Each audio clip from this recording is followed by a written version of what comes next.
什么叫插队？没有插队吗？你们刚刚就是离开啊。我告诉你一件事情，我排在你说这里，大家写不写名字？医院外头，整排确诊病患都在排队，民众和前方妇人一言不合吵了起来，下一秒妇人却然后呢？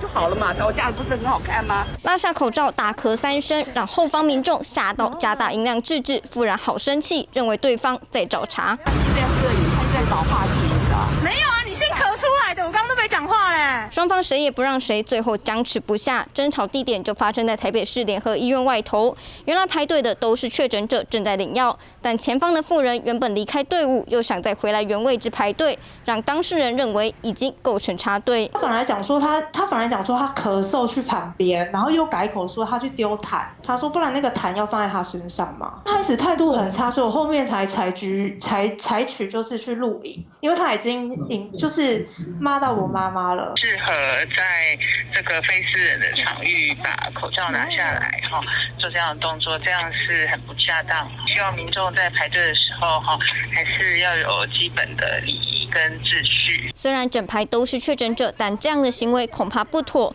而北市卫生局也回应，如果明知自己罹患第5类传染病，却不遵守主管机关指示，违反传染病防治法，若是查证属实，将会开罚。3立新闻郭元松、王英婷台北报道。